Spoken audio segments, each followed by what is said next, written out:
ಎಷ್ಟೇ ಕಷ್ಟ ಬಂದರೂ ಆ ರೀತಿ ಮಾತ್ರ ಆಲೋಚನೆ ಮಾಡಬೇಡ. ಜೀವನದಲ್ಲಿ ಎಂಥ ಪರಿಸ್ಥಿತಿ ಬಂದರೂ ಆ ರೀತಿ ಮಾತ್ರ ಯೋಚನೆ ಮಾಡಬೇಡ. ಯಾವ ರೀತಿ ಯೋಚನೆ ಮಾಡಬಾರ್ದು? ಈ ದಿನ ವಾಕ್ಯದಲ್ಲಿ ದೇವರು ಅದನ್ನು ನಿಮಗೆ ತಿಳಿಯಪಡಿಸ್ತಾರೆ.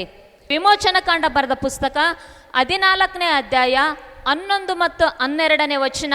ಅವರು ಮೋಶೆಗೆ ಐಗುಪ್ತ ದೇಶದಲ್ಲಿ ಸಮಾಧಿಗಳಿಲ್ಲವಾದುದರಿಂದ ಅರಣ್ಯದಲ್ಲಿ ಸಾಯಲಿ ಎಂಬುದಾಗಿ ನಮ್ಮನ್ನು ಇಲ್ಲಿಗೆ ಕರ್ಕೊಂಡು ಬಂದಿಯೇನು? ಯಾಕೆ ನಮಗೆ ಈ ಪ್ರಕಾರ ಮಾಡಿ ಐಗುಪ್ತ ದೇಶದಿಂದ ಕರ್ಕೊಂಡು ಬಂದಿ? ನಾವು ಐಗುಪ್ತ ದೇಶದಲ್ಲಿದ್ದಾಗಲೇ ನೀನು ನಮ್ಮ ಗೊಡವೆಗೆ ಬರಬೇಡ, ನಾವು ಐಗುಪ್ತರಿಗೆ ದಾಸರಾಗಿಯೇ ಇರುವೆವು ಎಂಬುದಾಗಿ ನಿನಗೆ ಹೇಳಲಿಲ್ಲವೇ? ನಾವು ಅರಣ್ಯದಲ್ಲಿ ಸಾಯುವುದಕ್ಕಿಂತ ಐಗುಪ್ತರಿಗೆ ದಾಸರಾಗಿರುವುದೇ ವಾಸಿಯಲ್ಲವೇ ಎಂದು ಹೇಳಿದರು. ಆಮೇನ್. ಪ್ರಿಯ ದೇವರ ಮಕ್ಕಳೇ, ಇಲ್ಲಿ ಇಸ್ರಾಯೇಲರು ಮೋಶೆಗೆ ಪ್ರಶ್ನೆ ಮಾಡ್ತಿದ್ರೆ, ಸೊ ಈ ವಾಕ್ಯದಲ್ಲಿ ಇರುವಂಥ ಒಂದು ವಿಷಯವನ್ನು ನಾನು ನಿಮಗೆ ಹೇಳಲಿಕ್ಕೆ ಇಷ್ಟಪಡ್ತೀನಿ. ಎಷ್ಟು ಜನ ರೆಡಿ ಇದ್ದೀರಿ ಕೇಳಲಿಕ್ಕೆ? ನೋಡ್ರಿ, ಇಲ್ಲಿ ಇಸ್ರಾಯೇಲರಿಗೆ ಕಷ್ಟದ ಪರಿಸ್ಥಿತಿ ಎದುರಾಗಿದೆ, ಇಕ್ಕಟ್ಟಿನ ಪರಿಸ್ಥಿತಿ ಎದುರಾಗಿದೆ, ಗಾಬರಿಯ ಪರಿಸ್ಥಿತಿ ಎದುರಾಗಿದೆ, ಎದೆ ಬಡ್ಕೊಳ್ಳುವಂಥ ಪರಿಸ್ಥಿತಿ ಎದುರಾಗಿದೆ, ಪ್ರಾಣ ಹೋಗುವಂಥ ಪರಿಸ್ಥಿತಿ ಎದುರಾಗಿದೆ. ಆದರೂ ಅವ್ರು ಹೇಳ್ತಾರೆ, ಇಲ್ಲಿ ಇಸ್ರಾಯೇಲರು ಅಂಥ ಪರಿಸ್ಥಿತಿ ಬಂದರೂ ಸಹ, ಅಂಥ ಇಕ್ಕಟ್ಟಿನ ಪರಿಸ್ಥಿತಿ ಬಂದರೂ ಸಹ, ಪ್ರಾಣ ಹೋಗುವಂಥ ಪರಿಸ್ಥಿತಿ ಬಂದರೂ ಸಹ ಅವ್ರು ಹೇಳ್ತಾ ಇದ್ದಾರೆ, ನಾವು ಸಾಯ್ಬೇಕಂತ ಆಲೋಚನೆ ಮಾಡಲ್ಲ, ನಾವು ಬದುಕಬೇಕಂತ ಆಲೋಚನೆ ಮಾಡುತ್ತೇವೆ. ವಾವ್, ಎಂಥ ಒಳ್ಳೆ ಮಾತಲ್ವಾ? ಅಲ್ಲೇಲುಯ್ಯ. ಇಸ್ರಾಯೇಲರಿಗೆ ಅಂಥ ಇಕ್ಕಟ್ಟಿನ ಪರಿಸ್ಥಿತಿ ಬಂದರೂ ಕೂಡ ಮುಂದೆ ದಾರಿ ಇಲ್ಲ ಅವರಿಗೆ. ಹಿಂದೆ ಶತ್ರು ಸೈನ್ಯ, ಆ ಕಡೆ ಈ ಕಡೆ ಸುತ್ತಮುತ್ತಲೆಲ್ಲ ಅರಣ್ಯ ಇದೆ, ಅವರಿಗೆ ದಾರಿನೇ ಇಲ್ಲ. ಆದರೂ ಅಂಥ ಕಷ್ಟದ ಪರಿಸ್ಥಿತಿಯಲ್ಲೂ ಸಹ, ಪ್ರಾಣ ಹೋಗುವಂಥ ಪರಿಸ್ಥಿತಿಯಲ್ಲೂ ಸಹ ಅವರು ಸಾಯ್ಬೇಕಂತ ಆಲೋಚನೆ ಮಾಡ್ತಾ ಇಲ್ಲ, ಬದುಕಬೇಕಂತ ಆಲೋಚನೆ ಮಾಡ್ತಾ ಇದ್ದಾರೆ. ಇಸ್ರಾಯೇಲರು ಅದಕ್ಕೆ ಹೇಳ್ತಾರೆ, ನಾವು ಅರಣ್ಯದಲ್ಲಿ ಸಾಯುವುದಕ್ಕಿಂತ ಐಗುಪ್ತರಿಗೆ ದಾಸರಾಗಿರುವುದೇ ವಾಸಿಯಲ್ಲವೇ. ಅಲ್ಲೇಲಿಯ. ಪ್ರಿಯ ದೇವರ ಮಕ್ಕಳು, ಇಸ್ರಾಯೇಲರು ಆಲೋಚನೆ ಮಾಡ್ತಾ ಇದ್ದಾರೆ, ನಾವು ಸಾಯಬಾರ್ದು, ನಾವು ಬದುಕಬೇಕಂತ ಆಲೋಚನೆ ಮಾಡ್ತಾ ಇದ್ದಾರೆ. ಅಂಥ ಪ್ರಾಣ ಹೋಗುವಂಥ ಪರಿಸ್ಥಿತಿ ಬಂದರೂ ಸಹ ಇಸ್ರಾಯೇಲರಿಗೆ ಅವ್ರು ಅಂದ್ಕೊಂಡಿರ್ಬೋದು, ಅಯ್ಯೋ ಮೋಶೆ ಮಾತು ಕೇಳಿ ನಾವು ಬಂದ್ಬಿಟ್ವಿ, ಈಗ ಅರ್ಧ ದಾರಿಯಲ್ಲಿ ಎಂಥ ಪರಿಸ್ಥಿತಿ ಆಯ್ತಲ್ಲಪ್ಪ, ಈ ಕಡೆ ಫರೋನ ಸೈನ್ಯ ಅವ್ರಿಗಿನ್ನೂ ಕೋಪ ಹೆಚ್ಚಾಗಿದೆ, ಕಂಪಲ್ಸರಿ ನಾವು ಬದುಕುಳಿಯಲ್ಲ. ಏನಾಗಿದೆ, ಈಗ ಪ್ರಾಣ ಹೋಗುವಂಥ ಪರಿಸ್ಥಿತಿ. ಅಂಥ ಕಷ್ಟ ಬಂದರೂ ಕೂಡ, ಅಂಥ ಇಕ್ಕಟ್ಟು ಬಂದರೂ ಕೂಡ, ಪ್ರಿಯ ದೇವರ ಮಕ್ಕಳೇ, ಇಸ್ರಾಯೇಲರ ತಲೆಯಲ್ಲಿ ಒಂದು ಆಲೋಚನೆ ಇದೆ, ಇಸ್ರಾಯೇಲರ ಮನಸ್ಸಲ್ಲಿ ಒಂದು ಆಲೋಚನೆ ಇದೆ. ಇಸ್ರಾಯೇಲರ ಅಂಥ ಈ ಕಷ್ಟದ ಪರಿಸ್ಥಿತಿಯಲ್ಲೂ ಸಹ ಅವರ ಬಾಯಲ್ಲಿ ಒಂದು ಮಾತು ಬರ್ತಾ ಇದೆ, ನಾವು ಸಾಯಬಾರ್ದು, ನಾವು ಜೀವಿಸಬೇಕು. ಪ್ರಿಯ ದೇವರ ಮಕ್ಕಳೇ, ಈ ಲೋಕದಲ್ಲಿ ನಾವು ಕೆಲವು ಜನರು ನೋಡುವಾಗ, ಅದರಲ್ಲೂ ದೇವ್ರು ನಂಬಿದಂಥ ಮಕ್ಕಳನ್ನು ಕೂಡ ನಾವು ನೋಡುವಾಗ, ಕೆಲವ್ರು ಹೇಳ್ತಾ ಇರ್ತಾರೆ, ಸಣ್ಣ ಸಣ್ಣ ವಿಷಯಗಳಿಗೆ ಹೇಳ್ತಾ ಇರ್ತಾರೆ, ಏನಂತ, ನಾನು ಬದುಕಬಾರ್ದು, ನಾನು ಸಾಯಬೇಕು, ನಾನು ಬೇಯಬೇಕು, ನಾನು ಬದುಕಬಾರ್ದು, ನಾನು ಇರಬಾರ್ದು, ನಾನು ಉಳಿಬಾರ್ದು ಅಂತ ಹೇಳ್ತಿರ್ತಾರೆ. ಯಾರಿಗೆ ಬೇಕು ಈ ಜೀವನ? ಯಾರಿಗೆ ಬೇಕು ಇಂಥ ಜೀವನ? ನಾವು ಇರಬಾರ್ದು, ನಾವು ಸಾಯ್ಬೇಕಂತೇಳಿ ಸಾವನ್ನು ಬಯಸ್ತಾ ಇರ್ತಾರೆ. ಯಾರು ಏನೋ ಅಂದ್ರ ಅಂತ, ಅಯ್ಯೋ ಇರಬಾರ್ದು, ಅವ್ರಂಗೆ ಅಂದ್ಬಿಟ್ರು, ಸತ್ತೋಗ್ಬೇಕು. ತಂದೆ ಬೈದ್ರೆ, ತಾಯಿ ಬೈದ್ರೆ ಇರಬಾರ್ದು, ಸತ್ತೋಗ್ಬೇಕು. ಗಂಡ ಬೈದ್ರೆ ಇರಬಾರ್ದು, ಸತ್ತೋಗ್ಬೇಕು ಅಂತ ಸಾವನ್ನು ಬಯಸ್ತಾ ಇರ್ತಾರೆ. ಅಲ್ಲೇಲುಯ್ಯ. ಇನ್ನು ಮೊಬೈಲ್ ಕೊಡಿಸಿಲ್ಲ ಅಂದರೆ, ಬೈಕ್ ಕೊಡಿಸಿಲ್ಲ ಅಂದರೆ, ಸೈಕಲ್ ಕೊಡಿಸಿಲ್ಲ ಅಂದರೆ, ಬಟ್ಟೆ ಕೊಡಿಸಿಲ್ಲ, ಬಂಗಾರ ಕೊಡಿಸಿಲ್ಲ ಅಂದರೆ ಇರಬಾರ್ದು, ಸತ್ತೋಗ್ಬೇಕು ಅಂತೇಳಿ ಸಾವನ್ನು ಬಯಸ್ತಾ ಇರ್ತಾರೆ. ಅದು ಕೊಡಿಸಿಲ್ಲ, ಇದು ಕೊಡಿಸಿಲ್ಲ ಅಂತೇಳಿ ಅವ್ರೇನು ಮಾಡ್ತಾ ಇರ್ತಾರೆ, ಸತ್ತೋಗ್ಬೇಕು ಅಂತೇಳಿ ಸಾವನ್ನು ಬಯಸ್ತಾ ಇರ್ತಾರೆ. ಇನ್ನು ಅವ್ರು ಅಂದ್ಕೊಂಡಂಗೆ ಆಗಿಲ್ಲ ಅಂದರೆ ಅವ್ರು ಬಯಸ್ತಾ ಇರ್ತಾರೆ, ಯಾರಿಗೆ ಬೇಕಪ್ಪ ಈ ಜೀವನ, ಸತ್ತೋಗ್ಬೇಕು, ನಾವೇನು ಅಂದ್ಕೊಳ್ತೀವಿ ಅದು ಹಾಗೇ ಇಲ್ಲ, ಸತ್ತೋಗ್ಬೇಕಂತ ಸಾವನ್ನು ಬಯಸ್ತಾ ಇರ್ತಾರೆ. ಇನ್ನು ಪರೀಕ್ಷೆಯಲ್ಲಿ ಫೇಲ್ ಆದರೆ ಸತ್ತೋಗ್ಬೇಕಂತ ಸಾವನ್ನು ಬಯಸ್ತಾ ಇರ್ತಾರೆ. ಇನ್ನು ಅವ್ರು ಅಂದ್ಕೊಂಡಿದ್ದ ಜಾಬ್ ಅವ್ರಿಗೆ ಸಿಕ್ಕಿಲ್ಲ ಅಂದರೆ, ಅವ್ರು ಅಂದ್ಕೊಂಡಷ್ಟು ದುಡ್ಡು ಅವ್ರಿಗೆ ಸಿಕ್ಕಿಲ್ಲ ಅಂದರೆ, ಅವ್ರು ಅಂದ್ಕೊಂಡಷ್ಟು ಬೆಳೆ ಅವ್ರಿಗೆ ಸಿಕ್ಕಿಲ್ಲ ಅಂದರೆ ಅವ್ರು ಅಂದ್ಕೊಳ್ತಾರೆ, ಇರಬಾರ್ದು, ಸಾಯಬೇಕು ಅಂತೇಳಿ ಸಾವನ್ನು ಬಯಸ್ತಾ ಇರ್ತಾರೆ. ಇನ್ನು ಅಯ್ಯೋ ಎಲ್ಲರೂ ನನ್ನ ಕೀಳಾಗಿ ನೋಡ್ತಾರೆ, ಯಾರು ಸಹ ನನ್ನ ಗೌರವಿಸಲ್ಲ, ಎಲ್ಲರೂ ನನ್ನ ಕೀಳಾಗಿ ನೋಡ್ತಾರೆ, ಯಾರಿಗೆ ಬೇಕು ಈ ಜೀವನ? ಎಲ್ಲರ ಮುಂದೆ ಎಂಥ ಮಾತಂದ್ಬಿಟ್ರು, ನನ್ನ ಮರ್ಯಾದೆ ಹೋಯ್ತು, ಇರಬಾರ್ದು, ಸತ್ತೋಗ್ಬೇಕು ಅಂತೇಳಿ ಸಾವನ್ನು ಬಯಸ್ತಾ ಇರ್ತಾರೆ. ಅಲ್ಲೆಲಿಯ. ನಾನು ಬದುಕಬಾರ್ದು, ನಾನು ಇರಬಾರ್ದು, ನಾನು ಸಾಯಬೇಕು ಅಂತೇಳಿ ಆಲೋಚಿಸ್ತಾ ಇರ್ತಾರೆ. ಹಲ್ಲೆಲೂಯಾ. ಪ್ರಿಯ ದೇವರ ಮಕ್ಕಳೇ, ಆದರೆ ಇಲ್ಲಿ ಇಸ್ರಾಯೇಲರು ಅವ್ರಿಗೆ ಎಂಥ ಕಷ್ಟದ ಪರಿಸ್ಥಿತಿ ಬಂದರೂ ಕೂಡ, ಪ್ರಾಣ ಹೋಗುವಂಥ ಪರಿಸ್ಥಿತಿ ಬಂದರೂ ಕೂಡ ಇಸ್ರಾಯೇಲರು ಹೇಳ್ತಿದ್ದಾರೆ, ಈಗ ನಾವು ಕಷ್ಟ ಇದ್ರೂ ಪರವಾಗಿಲ್ಲ, ಒಂದು ಏನೇ ಇರಲಿ ಏನು ಇಲ್ಲದೆ ಇರಲಿ, ಐಗುಪ್ತ ದೇಶದಲ್ಲಿ ಈಗ ನಮ್ಮನ್ನು ಹೊಡಿಲಿ, ಕಷ್ಟ ಇದೆಯಾ ಇರಲಿ, ಊಟ ಇದೆಯಾ ಊಟ ಇಲ್ವಾ, ಏನೇ ತೊಂದರೆ ಇದ್ರೂ ಪರವಾಗಿಲ್ಲ, ನಾವು ಸತ್ತೋಗೋದಕ್ಕಿಂತ ನಾವು ಇಸ್ರಾಯೇಲಿಗೆ ದಾಸರಾಗಿ ಜೀವದಿಂದ ಬದುಕುಳಿಯುವುದೇ ಲೇಸು. ದೇವ್ರ ನಮ್ಮಕ್ಕೆ ಸ್ತೋತ್ರ ಹೋಗ್ಲಿ ಪ್ರಿಯರೇ. ಹಾಗಾಗಿ ಇಸ್ರಾಯೇಲರು ಅಂಥ ಇಕ್ಕಟ್ಟಿನ ಪರಿಸ್ಥಿತಿ ಇದ್ರೂ ಸಹ ಇಸ್ರಾಯೇಲರು ಏನಂತ ಯೋಚನೆ ಮಾಡ್ತಿದ್ದಾರೆ? ಸತ್ತೋಗ್ಬಾರ್ದು, ಬದುಕಬೇಕಂತ ಆಲೋಚನೆ ಮಾಡ್ತಿದ್ದಾರೆ. ನಮ್ಮಲ್ಲಿ ನಾವು ಅನೇಕರು ನೋಡುವಾಗ ನೀವು ಸಹ ಕೇಳಿದ್ದೀರಾ, ನೀವು ಸಹ ಅದೇ ಲಿಸ್ಟಲ್ಲೂ ಇರ್ಬೋದೇ. ನಿನ್ನ ಅಯ್ಯೋ ನಾನು ಇರಬಾರ್ದು, ನಾನು ಸಾಯಬೇಕು, ನಾನು ಸಾಯಬೇಕು, ನಾನು ಬೇಯಬೇಕು, ನಾನು ಇರಬಾರ್ದು, ನಾನು ಸತ್ತೋಗ್ಬೇಕಂತೇಳಿ ಸಾವನ್ನು ಬಯಸ್ತಾ ಇರ್ತಾರೆ. ಅದಕ್ಕೆ ಒಂದು ಹಾಡಿದೆ, ಯಾರಿಗಿಲ್ಲಿ ದುಃಖವಿಲ್ಲ, ಯಾರಿಗಿಲ್ಲಿ ನೋವಿಲ್ಲ, ಯಾರಿಗಿಲ್ಲಿ ದುಃಖವಿಲ್ಲ, ಯಾರಿಗಿಲ್ಲಿ ನೋವಿಲ್ಲ, ಆನೆಗೆ ಆನೆ ಬಾರ, ಇರುವೆಗೆ ಇರುವೆ ಬಾರ, ಆನೆಗೆ ಆನೆ ಬಾರ, ಇರುವೆಗೆ ಇರುವೆ ಬಾರ, ಏಸು ಸ್ವಾಮಿ ಶಿಲುಬೆ ಹೊತ್ತು ಏಸು ಹಿಂದೆ ಬೇಗ ಬಾರ, ಆಗ ನಿನ್ನ ಬಾರ ಹಗುರ, ಆಗ ನಿನ್ನ ಬಾಳು ಹರುಷ, ಆಗ ನಿನ್ನ ಬಾರ ಹಗುರ, ಆಗ ನಿನ್ನ ಬಾಳು ಹರುಷ. ಹಲ್ಲೆಲೂಯಾ. ಭಕ್ತನ ಹೇಳ್ತಾನೆ, ಯಾರಿಗೆಲ್ಲಿ ದುಃಖ ಇಲ್ಲ, ಯಾರಿಗೆಲ್ಲಿ ನೋವಿಲ್ಲ, ಎಲ್ಲರಿಗೂ ನೋವಿದೆ, ಎಲ್ಲರಿಗೂ ಕಷ್ಟ ಇದೆ. ಹಲ್ಲೆಲೂಯಾ. ಹಾಗಂತ ಕಷ್ಟ ಇದೆ ಅಂತ ಸತ್ತೋಗ್ತೀನಿ ಅಂತ ನೀನು ಮಾತಾಡಬಾರ್ದು. ನಿನ್ನ ತಲೆಯಲ್ಲಿ ಆಲೋಚನೆ ಬರಬಾರ್ದು, ನಿನ್ನ ಬಾಯಲ್ಲಿ ಆ ಮಾತು ಬರಬಾರ್ದು. ಇನ್ನು ಕೆಲವರು ಇರ್ತಾರೆ, ನೋಡಿದ್ದೀವಿ ನಾವು, ಏನಂತ, ನಾನು ಸತ್ತರೆ ಬುದ್ಧಿ ಬರುತ್ತೆ ಅವರಿಗೆ, ನಾನು ಸತ್ತರೆ ಅವನಿಗೆ ಬುದ್ಧಿ ಬರುತ್ತೆ, ನಾನು ಸತ್ತರೆ ಆಕೆಗೆ ಬುದ್ಧಿ ಬರುತ್ತೆ. ಅವ್ರಿಗೆ ಬುದ್ಧಿ ಕಲ್ಸಕ್ಕೆ ಹೋಗಿ ನೀವ್ಯಾಕೆ ಬುದ್ಧಿ ಇಲ್ಲದ ಕೆಲಸ ಮಾಡ್ಕೊಳ್ತೀರಾ? ಅವ್ರಿಗೆ ಬುದ್ಧಿ ಕಲ್ಸಕ್ಕೆ ಹೋಗಿ ಅವ್ರಿಗೆ ಬುದ್ಧಿ ಬಂದ್ಮೇಲೆ ನೀವೇನು ಎದ್ದು ಬರ್ತೀರಾ? ಆಗತ್ತೆ ಎದ್ದು ಬರಕ? ಆಗಲ್ಲ. ಯಾರಿಗೋ ಬುದ್ಧಿ ಕಲಿಸ್ಬೇಕಂತೇಳಿ ಬುದ್ಧಿ ಇಲ್ಲದಂಥ ಕಾರ್ಯ ಮಾಡಲಿಕ್ಕೆ, ಬುದ್ಧಿ ಇಲ್ಲದಂಥ ಆಲೋಚನೆ ಮಾಡಬೇಡ್ರಿ ಪ್ರಿಯರೇ. ಹಲ್ಲೆಲೂಯಾ. ಕೆಲವ್ರು ಹೌದಲ್ವ ಹೇಳ್ತಾರಲ್ವಾ, ನಾನು ಸತ್ತರೆ ಅವಾಗ ಗೊತ್ತಾಗತ್ತೆ ನನ್ನ ಬೆಲೆ, ನಾನು ಸತ್ತರೆ ಅವಾಗ ಬರುತ್ತೆ ಅವ್ರಿಗೆ ಬುದ್ಧಿ ಬಂದಂತ ಗೊತ್ತಾದ ನೀನು ನಂಗೆ ಸಮಾಧಿಯಿಂದ ಎದ್ದು ಬರ್ತೀಯಾ? ಅದಕ್ಕೆ ಹಾಗಾಗಿ ಪ್ರಿಯ ದೇವ್ರ ಮಕ್ಕಳೇ, ಯಾರಿಗಿಲ್ಲಿ ಕಷ್ಟ ಇಲ್ಲ, ಎಲ್ಲರಿಗೂ ಕಷ್ಟ ಇದೆ, ಎಲ್ಲರಿಗೂ ಕಷ್ಟ ಇದೆ.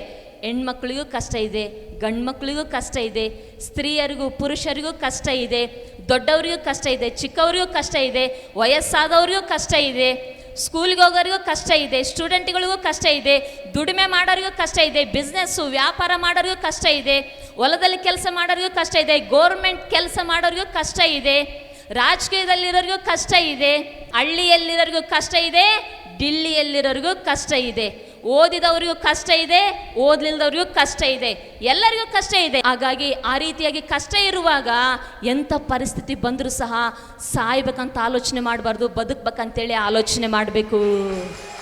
ಕೆಲವ್ರು ಏನು ಮಾಡ್ತಾರಂದರೆ ಈ ಫೋಟೋ ನೋಡಿಬಿಟ್ಟು ಮೋಸ ಹೋಗ್ತಾ ಇದ್ದಾರೆ. ಯಾವ ರೀತಿ ಅಂದರೆ ಬೇರೆಯವ್ರ ಫೋಟೋಗಳು ನೋಡೋದು, ಫೋಟೋದಲ್ಲಿ ಎಲ್ಲರೂ ಏನು ಮಾಡ್ತಾರೆ, ನಕ್ಕಂತ ಸ್ಮೈಲ್ ಮಾಡ್ತಾರಲ್ವ, ಹೌದು ಫೋಟೋದಲ್ಲಿ ಅದೇ ರೀತಿಯೇ ಇರಬೇಕು, ಇಲ್ಲಾಂದ್ರೆ ಆಧಾರ್ ಕಾರ್ಡ್ನಾಗ ಬೀಳ್ತಾರೆ ನೋಡ್ರಿ. ಇವಾಗ ತಾನೇ ನಿದ್ದೆಯಿಂದ ಎದ್ದು ಬಂದಾರ ಅನ್ನಂಗೆ ಆಧಾರ್ ಕಾರ್ಡ್ನಾಗ ಎಲ್ಲರ ಫೋಟೋಗಳಿರ್ತವೆ. ಆ ರೀತಿಯಾಗಲ್ಲ, ಫೋಟೋ ತಗಂದ್ರೆ ನಗ್ತಿರ್ತಾರ, ಎಲ್ಲರೂ ಫೋಟೋ ಏನದು ಮೊಬೈಲಲ್ಲಿ ಫೋಟೋ ನೋಡೋದು, ಅವರು ಅಪ್ಲೋಡ್ ಮಾಡಿರೋಂಥ ಫೋಟೋ ನೋಡೋದು, ಇವ್ರು ನಕ್ಕಂತ ಇದ್ದಾರಲ್ವ, ನೋಡಿ ಇವ್ರಿಗೆ ಏನು ಕಷ್ಟ ಇಲ್ಲ, ನಮಗೊಂದೇ ಕಷ್ಟ ಇರೋದು, ಅವರಿಗೆ ಏನು ಕಷ್ಟನೇ ಇಲ್ಲ ಅಂತ ಯೋಚನೆ ಮಾಡ್ತಾ ಇರ್ತಾರೆ. ಇಲ್ಲ, ಎಲ್ಲರಿಗೂ ಕಷ್ಟ ಇದೆ, ಎಲ್ಲ ಪುರುಷರಿಗೂ ಕಷ್ಟ ಇದೆ, ಎಲ್ಲ ಸ್ತ್ರೀಯರಿಗೂ ಕಷ್ಟ ಇದೆ. ನಾನು ಆಗಲೇ ಹೇಳಿದ್ನಲ್ವಾ, ಚಿಕ್ಕವ್ರಿಗೂ ದೊಡ್ಡವ್ರಿಗೂ, ಮನೆ ಒಳಗಡೆ ಇರೋರಿಗೂ, ಮನೆಯಿಂದ ಹೊರಗಡೆ ಹೋಗಿ ದುಡಿಮೆ ಮಾಡೋರಿಗೂ ಎಲ್ಲರಿಗೂ ಕಷ್ಟ ಇದೆ ಪ್ರಿಯರೇ. ಯಾರಿಗೆ ತಾನೇ ಕಷ್ಟ ಇಲ್ಲ, ಎಲ್ಲರಿಗೂ ಕಷ್ಟ ಇದೆ. ಹಾಗಾಗಿ ಪ್ರಿಯ ದೇವರ ಮಕ್ಕಳೇ, ಎಂಥ ಕಷ್ಟಗಳು, ಅವಮಾನ, ನಿಂದೆಗಳು, ಆರೋಪಗಳು, ನಷ್ಟಗಳು, ಎಂಥ ಪರಿಸ್ಥಿತಿ ಇದ್ರೂ ಕೂಡ ನೀನು ಸಾಯ್ಬೇಕಂತ ಆಲೋಚನೆ ಮಾಡಬಾರ್ದು, ಸಾಯ್ಬೇಕಂತ ನೀನು ಮಾತಾಡಬಾರ್ದು. ಪ್ರಿಯ ದೇವ್ರ ಮಕ್ಕಳೇ, ಈಗೊಂದು ಮಾತು ಹೇಳ್ತೀನಿ, ನಿಮಗಿಷ್ಟ ಆದರೆ ಆಮೇಲೆ ಹೇಳ್ಬೇಕು ಜೋರಾಗಿ, ನೀವು ಚಪ್ಪಾಳೆ ತಟ್ಟಬೇಕು ದೇವರಿಗೆ. Hallelujah, hallelujah. ಎಲ್ಲರಿಗೂ ಇದೆ ಕಷ್ಟ, ಅನ್ಯ ಜನರಿಗಿದೆ, ದೇವ್ರ ಮಕ್ಕಳಿಗೂ ಕಷ್ಟ ಇದೆ. ಆದರೆ ಒಂದು ಡಿಫರೆನ್ಸ್ ಏನು ಗೊತ್ತಾ? ಅನ್ಯ ಜನರಿಗೂ ಮತ್ತು ದೇವ್ರ ಮಕ್ಕಳಿಗೂ ಏನು ಡಿಫರೆನ್ಸ್ ಅಂದರೆ, ಯೇಸು ಹೇಳಿದ್ರು, ಲೋಕದಲ್ಲಿ ನಿಮಗೆ ಸಂಕಟ ಉಂಟು, ಧೈರ್ಯವಾಗಿರಿ. ಯೇಸು ಹೇಳಿದ್ರು, ಈ ಲೋಕದಲ್ಲಿ ಕಷ್ಟ ಸಂಕಟ ಉಂಟು. ಆ ಕಷ್ಟ ನೋಡಿ ಅತ್ಕಂತ ಕೂತ್ಕೊಳ್ರಿ ಅಂತ ಹೇಳಿಲ್ಲ ಯೇಸು. ನಿಮಗೆ ಆ ಕಷ್ಟ ನೋಡಿ, ಸಂಕಟ ನೋಡಿ ಊಟ ಮಾಡೋದು ಬಿಟ್ಟು, ನಿದ್ರೆ ಮಾಡೋದು ಬಿಟ್ಟು ಚಿಂತೆ ಮಾಡ್ಕೊಂತ ಕೂತ್ಕೊಳ್ರಿ ಅಂತ ಹೇಳಿಲ್ಲ ಯೇಸು ಹೇಳಿದ್ರು, ಈ ಲೋಕದಲ್ಲಿ ಸಂಕಟ ಉಂಟು, ನೀವು ಧೈರ್ಯವಾಗಿರಿ. ಲೋಕದಲ್ಲಿ ಸಂಕಟ ಇದೆ, ಯೇಸುವಿನಲ್ಲಿ ಸಂತೋಷ ಇದೆ. ಪ್ರಿಯ ದೇವ್ರ ಮಕ್ಕಳೇ, ನೀವು ಇಲ್ಲಿ ಕೂತ್ಕೊಂಡು ವಾಕ್ಯ ಕೇಳ್ತಾ ಇದ್ದೀರಂದ್ರೆ ನಿಮಗೆ ಯಾರಿಗೂ ಕಷ್ಟ ಇಲ್ಲ ಅಂತ ಅರ್ಥ ಅಲ್ಲ. ಇದೆ, ಒಬ್ಬೊಬ್ಬರಿಗೆ ಒಂದೊಂದು ವಿಧವಾದಂಥ ಕಷ್ಟ ಇಕ್ಕಟ್ಟುಗಳು ಇದ್ರೂ ಕೂಡ ನಿಮ್ಮ ಮುಖದಲ್ಲಿ ಸಂತೋಷ ಕಾಣ್ತಾ ಇದೆ ಅಂದರೆ ನೀವು ಯೇಸುವಿನಲ್ಲಿ ಇರೋದ್ರಿಂದ, ದೇವರ ಆಲಯದಲ್ಲಿ ಇರೋದ್ರಿಂದ ದೇವರ ಸಂತೋಷ ನಿಮ್ಮನ್ನು ಆಳ್ವಿಕೆ ಮಾಡ್ತಾ ಇದೆ. ಪ್ರಿಯ ದೇವರ ಮಕ್ಕಳೇ, ಯೇಸು ಹೇಳಿದ್ರು, ಕಷ್ಟ ಎಲ್ಲರಿಗೂ ಇದೆ, ಆದರೆ ದೇವ್ರು ನಂಬಿದ ಮಕ್ಕಳಿಗಿದೆ, ಅನ್ಯ ಜನರಿಗಿದೆ. ಆದರೆ ಒಂದು ಡಿಫ್ರೆನ್ಸು, ವ್ಯತ್ಯಾಸ ಏನಂದರೆ, ದೇವರು ನಂಬಿದ ಮಕ್ಕಳಿಗೆ ದೇವರೇ ಧೈರ್ಯ. ಅಲ್ಲೆಲಿಯಾ. ದೇವರನ್ನು ನಂಬಿದಂಥ ಮಕ್ಕಳಿಗೆ ದೇವರ ವಾಕ್ಯವೇ ಧೈರ್ಯ. ದೇವರನ್ನು ನಂಬಿದಂಥ ಮಕ್ಕಳಿಗೆ ದೇವರ ಆಲಯವೇ ಧೈರ್ಯ. ಏನು ಧೈರ್ಯ? ನಮಗೆಂಥ ಕಷ್ಟ ಇದ್ರು, ರೋಗ ಇದ್ರು, ಬಾಧೆ ಇದ್ರು, ಅವಮಾನ ಇದ್ರು, ನಷ್ಟ ಇದ್ರು, ಏನೇ ಇದ್ರು ನಾವು ದೇವರಿಗೆ ಪ್ರೇಯರ್ ಮಾಡ್ತೀವಿ, ದೇವ್ರು ನಮಗೆ ಸಹಾಯ ಮಾಡುತ್ತಾರೆ. ಹೇಳ್ರಿ, ಪಕ್ಕದಲ್ಲಿರೋರಿಗೆ ಒಂದ್ಸರಿ ಕೈ ಕೊಟ್ಟಿಲ್ರಿ. Praise the lord madam, praise the lord sir. Oh, full ಎಲ್ಲೇ ಹೋಗ್ಬಿಟ್ರವ್ರಿ. ಓಕೆ, ಪ್ರೈಸ್ ದ ಲಾರ್ಡ್ ಅಕ್ಕ, ಪ್ರೈಸ್ ದ ಲಾರ್ಡ್ ಅಣ್ಣ. ಜೀವನದಲ್ಲಿ ಎಂಥ ಕಷ್ಟ ಬಂದ್ರು ಆ ರೀತಿ ಮಾತ್ರ ಆಲೋಚನೆ ಮಾಡಬೇಡ. ಯಾವ ರೀತಿ?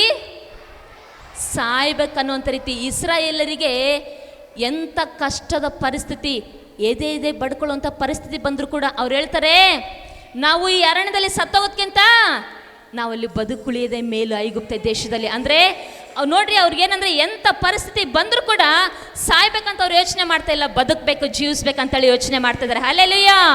ಪ್ರಿಯ ದೇವರ ಮಕ್ಕಳೇ, ಹಾಗಾಗಿ ಕಷ್ಟಗಳು ಬರುವಾಗ, ಇಕ್ಕಟ್ಟುಗಳು ಬರುವಾಗ, ಅವಮಾನ ಬರುವಾಗ, ನಿಂದೆಗಳು ಬರುವಾಗ ನೀವುಗಳು ಸಹ ಈ ವಾಕ್ಯದ ಮೂಲಕ ಪರಿಶುದ್ಧಾತ್ಮ ದೇವರು ನಿಮ್ಗೆ ಹೇಳ್ತಾರೆ, ಸಾಯ್ಬೇಕಂತ ಆಲೋಚನೆ ಮಾಡಬೇಡ್ರಿ, ಕುಗ್ಗಿ ಹೋಗಬೇಡ್ರಿ, ಸೋತು ಹೋಗಬೇಡ್ರಿ.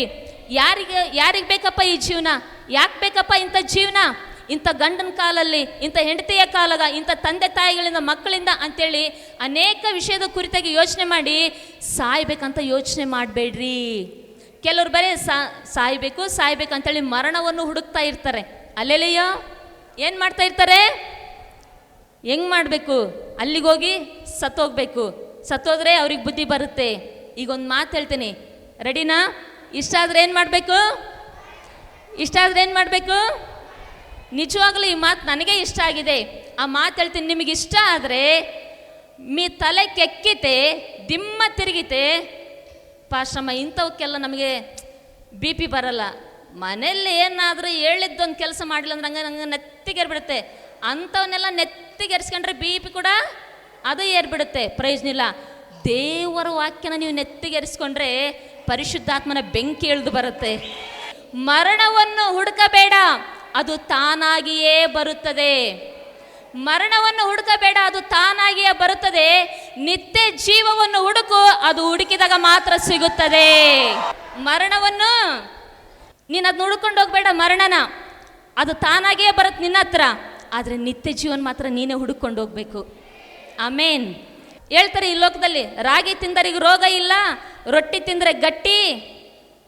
ಹೌದು, ರಾಗಿ ತಿಂದರಿಗೆ ರೋಗ ಇಲ್ಲ, ರೊಟ್ಟಿ ತಿಂದರೆ ಗಟ್ಟಿ. ಹಂಗಾದ್ರೆ ಊಟ ಮಾಡಬಾರ್ದಾ? ತಿನ್ರಿ, ತಪ್ಪಂತೇಳಲ್ಲ. ಊಟ ಮಾಡ್ರಿ, ಮಾಡಬೇಡ್ರಿ ಅಂತ ಹೇಳಲ್ಲ. ಈ ರಾಗಿ ತಿಂದರೆ, ರೊಟ್ಟಿ ತಿಂದರೆ, ಅಥವಾ ಇನ್ನೂ ಆರೋಗ್ಯಕರವಾದ ಆಹಾರ ಇನ್ನೂ ಏನಿದೆ ಅದೆಲ್ಲ ತಿಂದರೆ ಅವು ಮರಣದಿಂದ ತಪ್ಪಿಸಲ್ಲ, ಮರಣವನ್ನು ಮುಂದೂಡುತ್ತವೆ ಅಷ್ಟೇ. ಅಲ್ಲೆಲಿಯ. ಹಾಗಾಗಿ ಯಾವಾಗಲೂ ಕಷ್ಟ ಬಂತಂತ, ಯಾರೇನೋ ಅಂದ್ರಂತ, ಅನ್ಕೊಂಡಂಗೆ ಆಗಲಿಲ್ಲ ಅಂತ, ಏನೋ ಕೈ ತಪ್ಪಿ ಹೋಯ್ತಂತ, ನಷ್ಟ ಆಯ್ತಂತೇಳಿ ಸಾಯ್ಬೇಕು ಅಂತ ಆಲೋಚನೆ ಮಾಡಬೇಡ, ಮಾತಾಡಬೇಡ. ಎಂಥ ಪರಿಸ್ಥಿತಿ ಬಂದರೂ ಕೂಡ ನಿನ್ನ ಹೃದಯದಲ್ಲಿ ಒಂದು ಭರವಸೆ ಇರಲಿ, ನಾನು ಬದುಕಬೇಕು. ಜ್ಞಾನೋಕ್ತಿ ಬರೆದ ಪುಸ್ತಕ 6:2 ಒಂದು ವಚನ ಇದೆ. ಜ್ಞಾನೋಕ್ತಿ ಬರೆದ ಪುಸ್ತಕ 6:2 ಒಂದು ವಚನ ಇದೆ, ಓದ್ತೇನೆ, ಕೇಳಿಸ್ಕೊಳ್ರಿ. ನೀನು ಮಾತು ಕೊಟ್ಟು ಪಾಶಕ್ಕೆ ಸಿಕ್ಕಿದ್ದಿ, ನಿನ್ನ ವಾಗ್ದಾನವು ನಿನ್ನನ್ನು ಹಿಡಿದಿದೆ. ಏನಂತೆ ಜ್ಞಾನೋಕ್ತಿ 6:2? ನೀನು ಮಾತು ಕೊಟ್ಟು ಪಾಶಕ್ಕೆ ಸಿಕ್ಕಿದ್ದಿ, ನಿನ್ನ ವಾಗ್ದಾನವು ನಿನ್ನನ್ನು ಹಿಡಿದಿ. ನೀನು ಮಾತು ಕೊಟ್ಟು ಪಾಶಕ್ಕೆ ಸಿಕ್ಕಿದ್ದಿ ಅಂದರೆ ನೀನು ಹಗಲೆಲ್ಲ ಪ್ರತಿದಿನ ಕೂಡ ಯಾವಾಗ ನೋಡಿದ್ರು ಸಾಯ್ಬೇಕಂತ ಆಲೋಚನೆ ಮಾಡೋದು.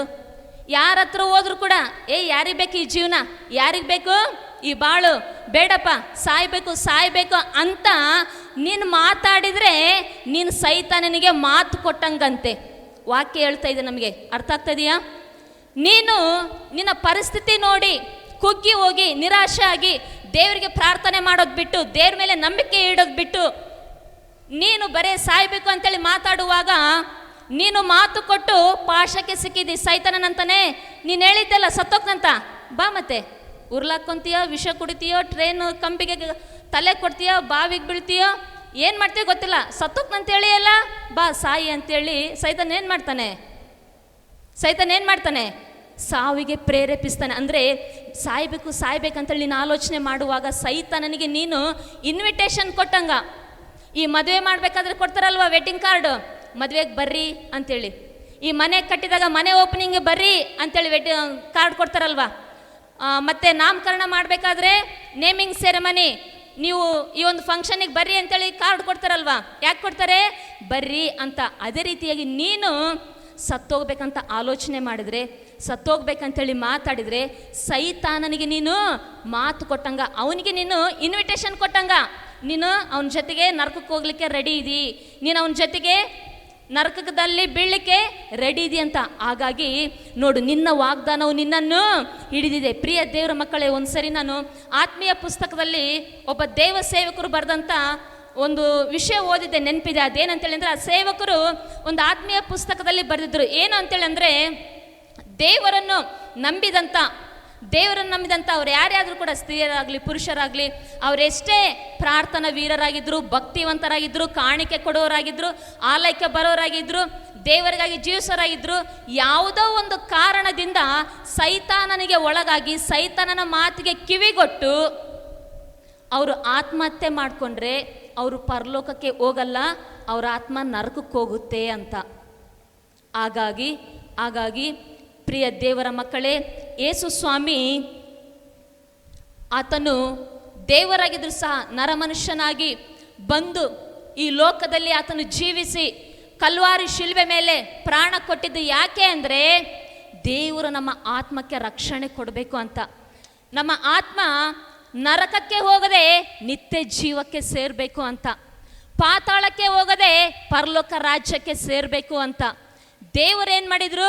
ಆ ಕಲ್ವಾರಿ ಶಿಲುಬೆಯಲ್ಲಿ ನಮ್ಮೆಲ್ಲರ ಪಾಪಗಳು ಪರಿಹಾರವಾಗುವುದಕ್ಕಾಗಿ ದೇವರು ಪ್ರಾಣವನ್ನು ಕೊಟ್ಟರು. ಪ್ರಿಯರೇ, ಈ ದಿನ ನಾವೆಲ್ಲರೂ ಕೂಡ ಯೇಸುವಿನ ಆಲಯದಲ್ಲಿ ಕೂತ್ಕೊಂಡು ನಾವು ದೇವರನ್ನ ಆರಾಧನೆ ಮಾಡ್ತಿದ್ದೇವೆ ಅಂದರೆ, ದೇವರನ್ನ ನಾವು ಹಿಂಬಾಲಿಸ್ತಿದ್ದೇವೆ ಅಂದರೆ, ಯಾಕೆ ಅಂದರೆ ದೇವರು ನಮಗೆ ರಕ್ಷಣೆ ಕೊಟ್ಟಿದ್ದಾರೆ.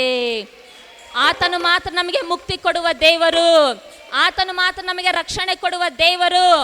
ಪಾತಾಳದಿಂದ ತಪ್ಪಿಸಿ ಪರಲೋಕ ರಾಜ್ಯವನ್ನು ಸೇರಿಸಲಿಕ್ಕೆ ದೇವರಿಂದ ಮಾತ್ರ ಸಾಧ್ಯ.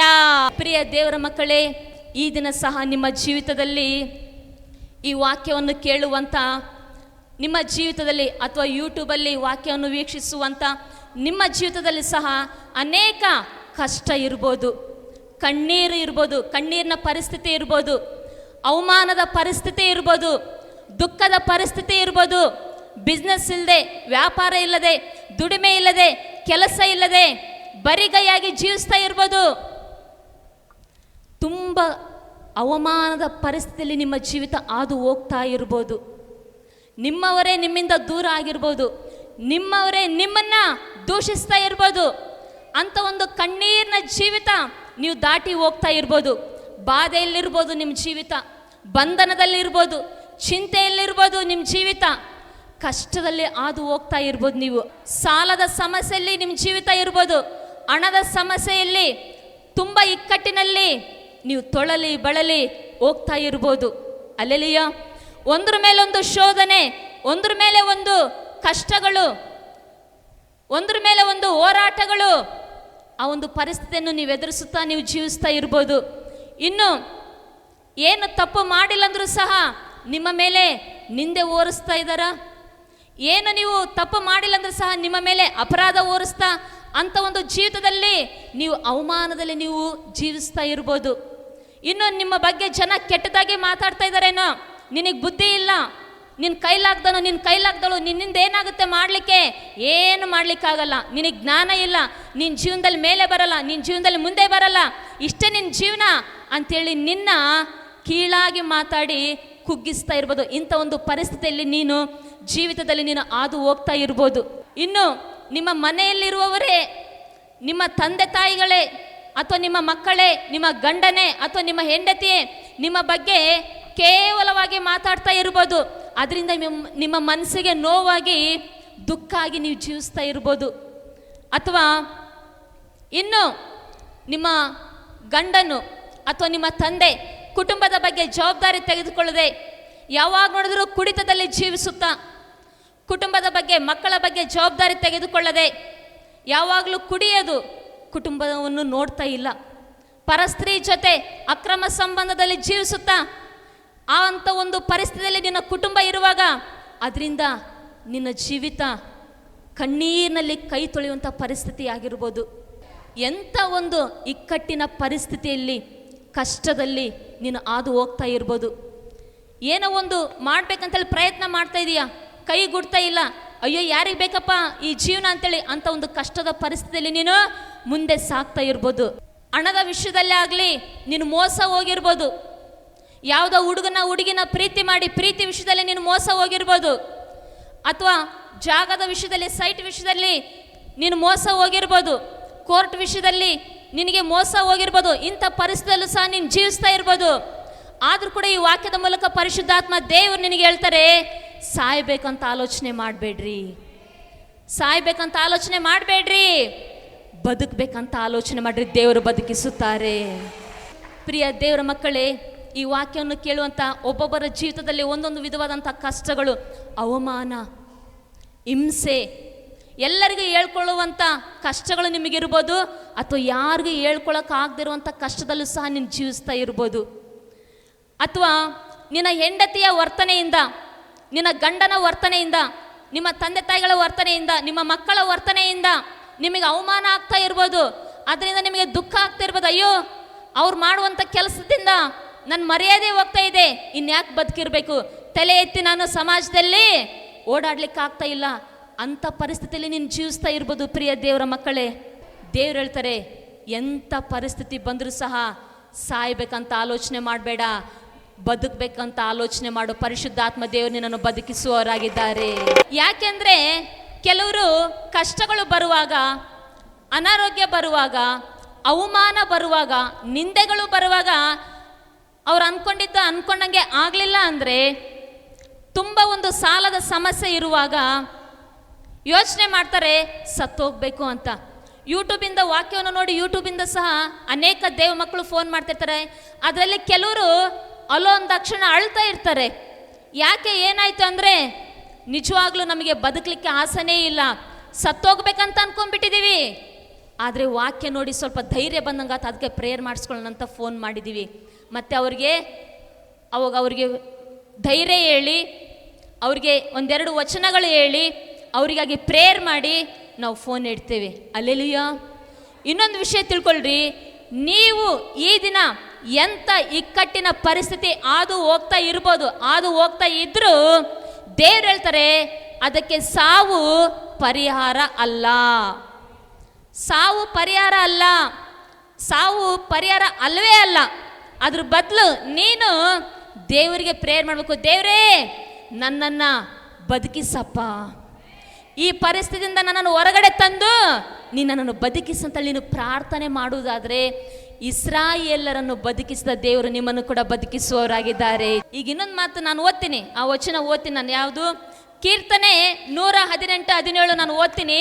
ಆ ವಾಕ್ಯ ಓದುವಾಗ ನಿಮಗೆ ಅದು ಅರ್ಥ ಆದರೆ ನೀವೇನು ಮಾಡಬೇಕು? ಜೋರಾಗಿ ಚಪ್ಪಾಳೆ ತಟ್ಟಿ ದೇವರಿಗೆ ಮಹಿಮೆ ಸಲ್ಲಿಸಬೇಕು. ರೆಡಿನಾ?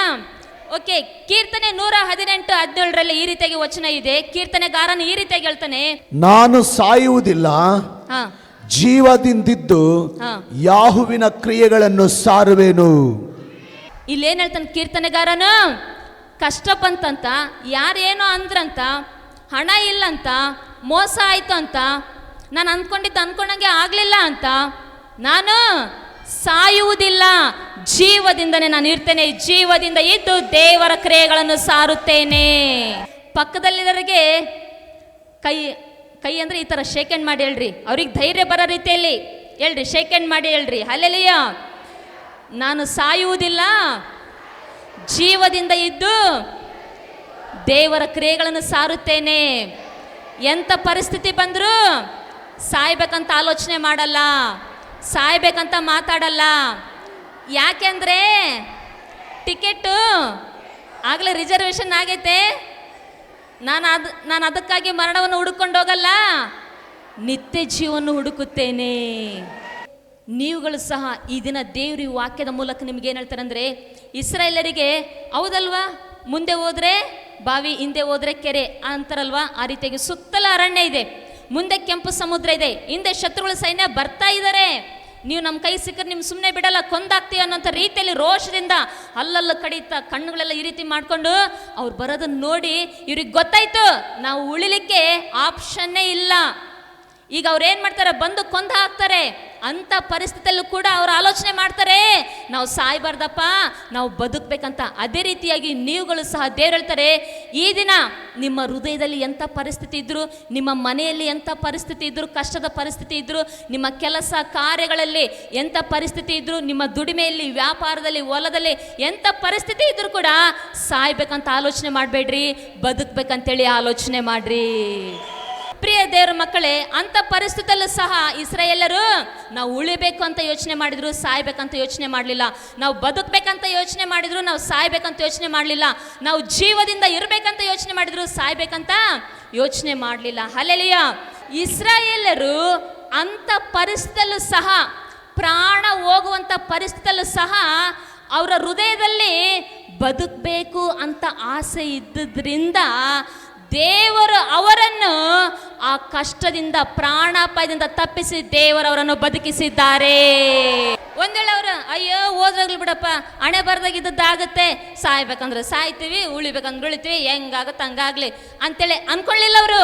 ಅವರ ಹೃದಯದಲ್ಲಿ ಇಲ್ಲ, ದೇವರೇ ಹೆಂಗಾದ್ರೂ ಮಾಡಿ ನಾವು ಬದುಕಲೇಬೇಕು ಅನ್ನುವಂಥ ಆಸೆ ಇದ್ದುದ್ರಿಂದ, ಬದುಕಬೇಕು ಅನ್ನುವಂಥ ಮಾತನ್ನು ಮಾತಾಡಿದ್ರಿಂದ ದೇವರು ಅವರಿಗೆ ಆ ಒಂದು ಪ್ರಾಣಾಪಾಯದಿಂದ ಹೊರಗಡೆ ಬರಲಿಕ್ಕೆ ಕೆಂಪು ಸಮುದ್ರವನ್ನು ಇಬ್ಬಾಗ ಮಾಡಿ ಇಸ್ರಾಯೇಲರನ್ನು ಬದುಕಿಸಿದ್ದಾರೆ.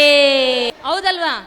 ಅದೇ ರೀತಿಯಾಗಿ ದೇವರು ಇಸ್ರಾಯೇಲರಿಗೆ ಅಂಥ ಪ್ರಾಣ ಹೋಗುವಂಥ ಪರಿಸ್ಥಿತಿ ಬಂದರೂ ಕೂಡ ಬದುಕಬೇಕು ಅನ್ನುವಂಥ ಆ ಒಂದು ಛಲ, ಎಂಥ ನಾವು ಕಷ್ಟ ಏನೇ ಇದ್ರೂ ಕೂಡ ಇಸ್ರಾಯೇಲರು ಐಗುಪ್ತ ದೇಶ, ಅವ್ರು ಹೇಳ್ತಾರೆ ನಾವು ಇಲ್ಲಿ ಅರಣ್ಯದಲ್ಲಿ ಸತ್ತೋಗೋದ್ಕಿಂತ ಐಗುಪ್ತದಲ್ಲಿ ಅವರಿಗೆ ದಾಸರಾಗಿ ಬದುಕೊಂಡಿರೋದೇ ಮೇಲು. ನಮಗೆ ಅಲ್ಲಿ ಕಷ್ಟ ಇದ್ರು ನೋ ಪ್ರಾಬ್ಲಮ್, ನಮಗೆ ಊಟ ಇರಲಿ ನೋ ಪ್ರಾಬ್ಲಮ್, ಕಟ್ಟಿಗೆ ನಾವೇ ತಗೊಂಬಂದು ಇಟ್ಟಿಗೆ ಮಾಡಿ ಅವ್ರಿಗೆ ಲೆಕ್ಕ ಒಪ್ಪಿಸ್ಬೇಕು, ನೋ ಪ್ರಾಬ್ಲಮ್, ನಾವು ಮಾಡ್ತೀವಿ. ಆದರೂ ನಾವು ಸಾಯಕ್ಕೆ ನಮಗಿಷ್ಟ ಇಲ್ಲ. Hallelujah, hallelujah.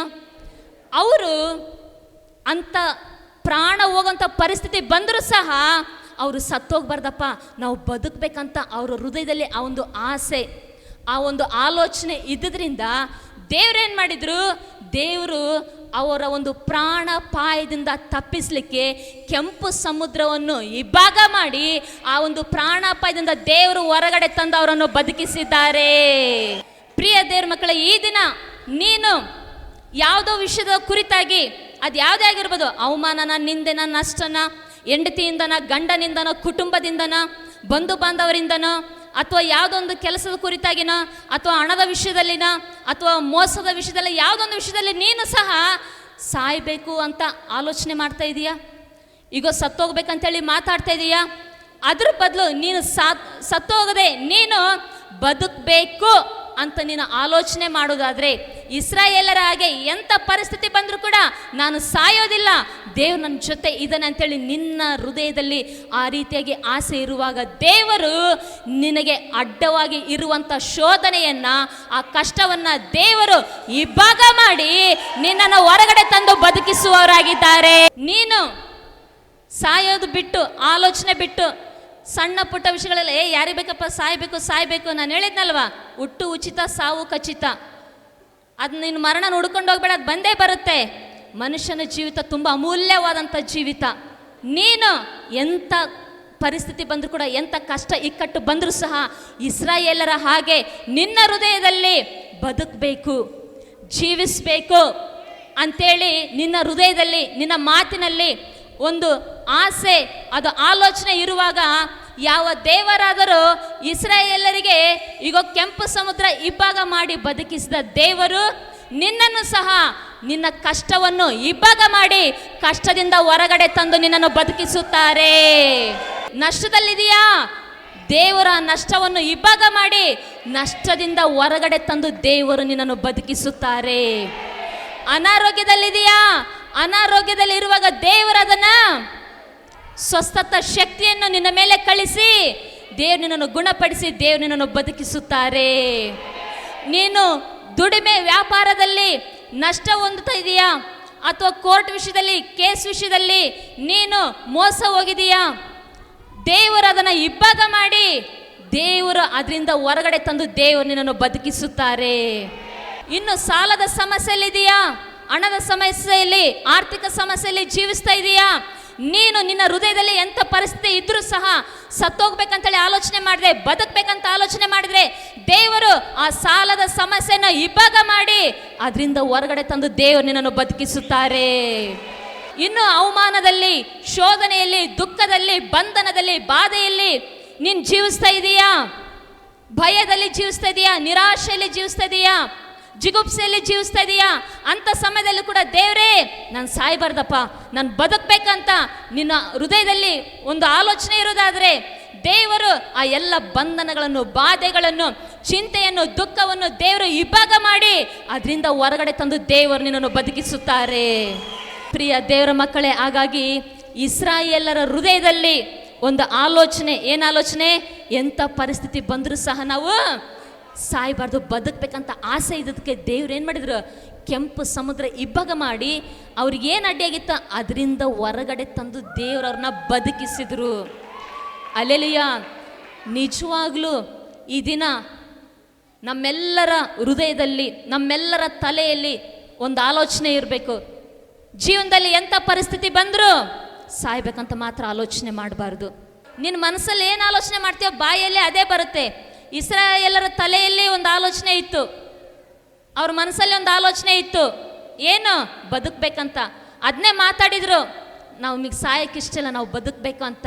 ಪ್ರಿಯ ದೇವರ ಮಕ್ಕಳು, ಈ ವಾಕ್ಯವನ್ನು ಆಲಿಸುವಂಥ ಒಂದು ವೇಳೆ ಅನಾರೋಗ್ಯದ ಕುರಿತಾಗಿನೋ, ಅವಮಾನನೋ, ನಷ್ಟನೋ, ನಿಂದೆನೋ, ಏನೋ ಒಂದು ಮಾಡಲಿಕ್ಕೆ ಹೋಗಿ ಹಣವನ್ನು ನೀವು ಬಂಡವಾಳ ಹಾಕಿ ಲಾಸ್ ಆಗಿದೆಯಾ, ಸಾಲದ ಸಮಸ್ಯೆನ, ಸಾಲಗಾರರ ಮನೆ ಮುಂದೆ ಬಂದು ಅವಮಾನವಾಗಿ ಮಾತಾಡ್ತಾ ಇದ್ದಾರಾ, ಅದರಿಂದ ನಿನಗೆ ಯಾಕಪ್ಪ ಈ ಜೀವಿತ, ಯಾವುದೋ ಒಂದು ಗಂಡನ ವರ್ತನೆಯಿಂದನೋ, ಮಕ್ಕಳ ವರ್ತನೆಯಿಂದನೋ, ಹೆಂಡತಿ ವರ್ತನೆಯಿಂದನೋ, ಇನ್ನು ಯಾವುದೋ ವಿಷಯದ ಕುರಿತಾಗಿ ನಿನಗೆ ಗೊತ್ತು ಯಾವ ವಿಷಯದಲ್ಲಿ ನೀನು ಕುಗ್ಗಿ ಹೋಗಿ ಇರಬಾರ್ದಪ್ಪ ಅಂತ ಆಲೋಚನೆ ಮಾಡ್ತದೀಯಂತ. ದೇವ್ರು ಹೇಳ್ತಾರೆ, ನೀನು ಸಾಯ್ಬೇಕಂತ ಆಲೋಚನೆ ಮಾಡಬೇಡ, ನೀನು ಬದುಕಬೇಕು, ನೀನು ಬದುಕಬೇಕು. ನೀನು ಬದುಕಿ ನಿನ್ನ ಆತ್ಮ ನರಕಕ್ಕೆ ಹೋಗದೆ ನಿತ್ಯ ಜೀವಕ್ಕೆ ಸೇರ್ಬೇಕಂತ ನಿನಗಾಗಿ ನಾನು ಬಂದಿದ್ದೇನೆ. ಯೋಸೇಫನ ಕುರಿತಾಗಿ ಅನೇಕ ಸಾರಿ ವಾಕ್ಯವನ್ನು ಕೇಳಿದ್ರ. ಏನು ಯೋಸೇಫನು ಅವನು ಐಗುಪ್ತ ದೇಶಕ್ಕೆ ಮಾರಲ್ಪಟ್ಟನು. ಪೋಟಿಪೋರನ ಮನೆಯಲ್ಲಿರುವಾಗ ಪೋಟಿಪೋರನ ಹೆಂಡತಿ ಅವನ ಮೇಲೆ ಪಾಪದ ಆಲೋಚನೆ ಮಾಡ್ತಾಳೆ. ಮಾಡುವಾಗ ಅವನ ಜೊತೆ ಸಂಭಾಷಣೆ ಮಾಡ್ತಾಳೆ. ಅದಕ್ಕೆ ಅವನು ಒಪ್ಪದೇ ಇರುವಾಗ ಅವಾಗ ಆಕೆ ಮಾಡ್ತಾಳೆ ಅಂದರೆ ಜೋರಾಗಿ ಕಿರ್ಚ್ಕೊಳ್ತಾಳೆ. ಸೊ ಅಲ್ಲಿರುವಂಥ ಅರಮನೆಯಲ್ಲಿರ್ತಕ್ಕಂಥ ಜನರು ಬರುವಾಗ ಅದೇನಾಗುತ್ತಂದರೆ ಸೀನೆ ಉಲ್ಟಾಗಿಬಿಡುತ್ತೆ. ಅಲ್ಲಿ ಆಕೆ ಮಾಡ್ತಾಳೆ, ಅವನೇ ನನ್ನ ಮೇಲೆ ಕೆಟ್ಟದಾಗಿ ಪಾಪದ ಆಲೋಚನೆ ಮಾಡಿಕೊಂಡು ಬಂದಿದ್ದಾನೆ ಅಂತ ಹೇಳ್ತಾಳೆ. ಈಗ ನೋಡ್ರಿ, ನಾವಲ್ಲಿ ವಚನವನ್ನು ಓದುವಾಗ ಯೋಸೇಫನಲ್ಲಿ ಯಾವುದೇ ಪಾಪದ ಆಲೋಚನೆ ಇಲ್ಲ. ಅವನು ಪರಿಶುದ್ಧವಾಗಿ ಜೀವಿಸಿದ್ದಾನೆ. ಅವನು ಹೇಳ್ತಾನೆ, ದೇವರಿಗೆ ವಿರೋಧವಾಗಿ ಈ ಪಾಪ ಕೃತ್ಯ ನಾನು ಹೇಗೆ ಮಾಡಲಿ ಅಂತ ಹೇಳ್ತಾನೆ. ಅಂದರೆ ಅವನು ಪರಿಶುದ್ಧವಾಗಿದ್ದಾನೆ. ಅಲ್ಲಿ ಸೀನ್ ನೋಡಿದರೆ, ಅಲ್ಲಿರುವಂಥ ಘಟನೆ ನೋಡಿದರೆ, ಆ ಪೋಟಿಪೋರ್ನ ಹೆಂಡತಿ ಕ್ರಿಯೇಟ್ ಮಾಡಿದಂಥ ಸನ್ನಿವೇಶ ನೋಡಿದ್ರೆ ಯಾವ ರೀತಿಯಾಗಿ ಕಾಣ್ತಿದೆ? ಅವನು ಪರಿಶುದ್ಧವಾಗಿ ಇದ್ದರೂ ಕೂಡ ಅವನು ಪಾಪಿ ಅನ್ನುವಂಥ ಸನ್ನಿವೇಶ ಕ್ರಿಯೇಟ್ ಆಗಿದೆ.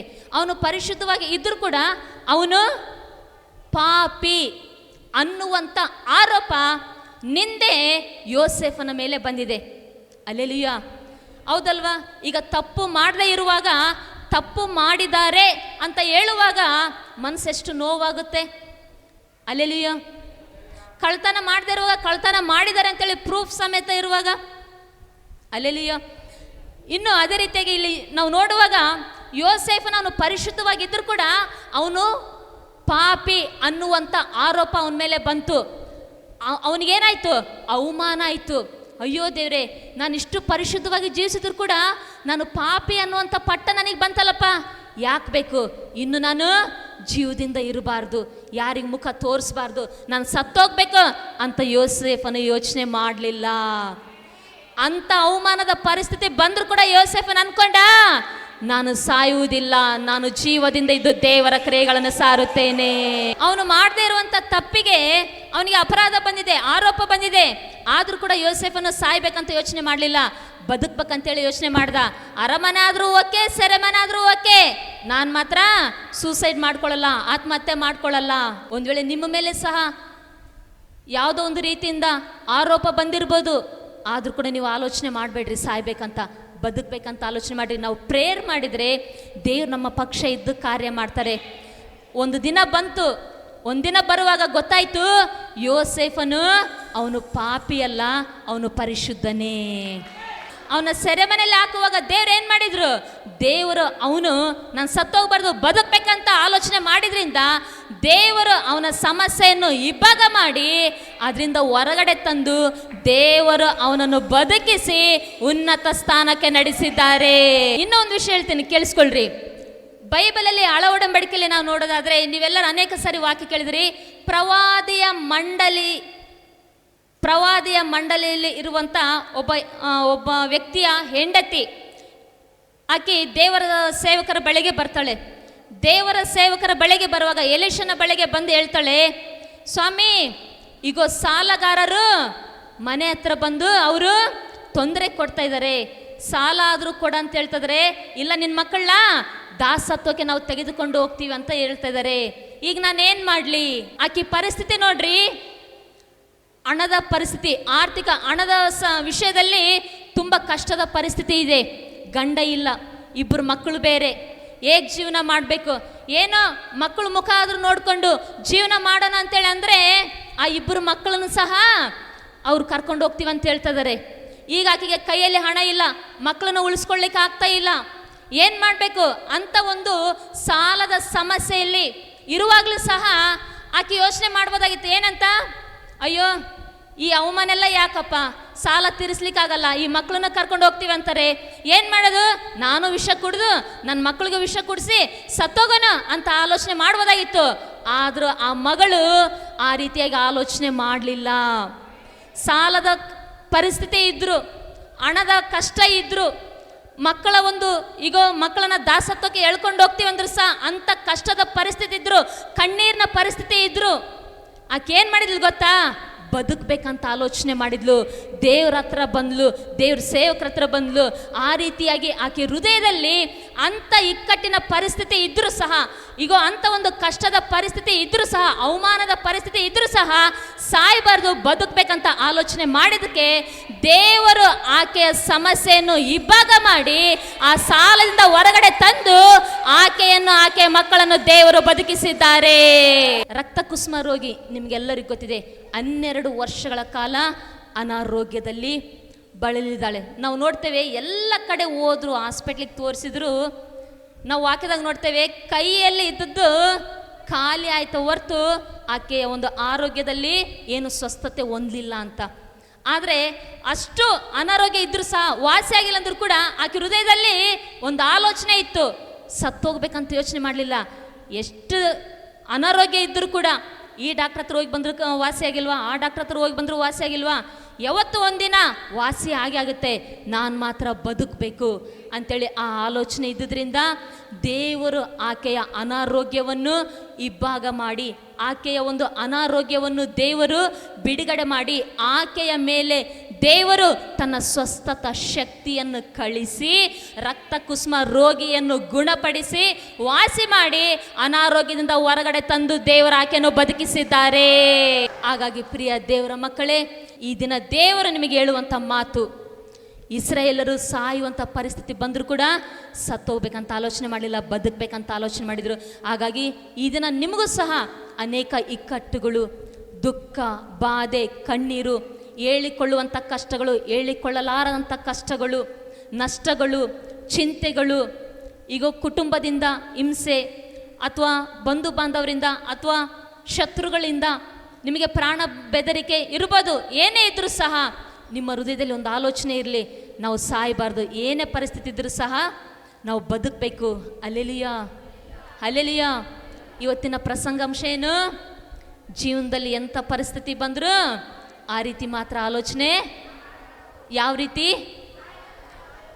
ರೀತಿ ಸಾಯುವಂಥ ಆಲೋಚನೆ ಮಾಡಬಾರ್ದು. ಬದುಕಬೇಕಾ ಅನ್ನುವಂಥ ಆಸೆ ನಿನ್ನಲ್ಲಿದ್ದರೆ ದೇವರು ನಿನ್ನನ್ನು ಸಾಯಲಿಕ್ಕೆ, ನಾನು ಸತ್ತೋಗ್ಬೇಕಪ್ಪ ಅಂತ ಯಾವ ವಿಷಯದಿಂದ ನೀನು ಅನ್ಕೊಂತೀಯಲ್ಲ, ದೇವರು ಅದನ್ನ ಇಬ್ಬಾಗ ಮಾಡಿ ದೇವರು ನಿನಗೆ ಅದರಿಂದ ಹೊರಗಡೆ ಬರಲಿಕ್ಕೆ ದಾರಿ ತೋರಿಸಿ ದೇವರು ನಿನ್ನನ್ನು, ನಿನ್ನ ಕುಟುಂಬವನ್ನು ಬದುಕಿಸುವವರಾಗಿದ್ದಾರೆ.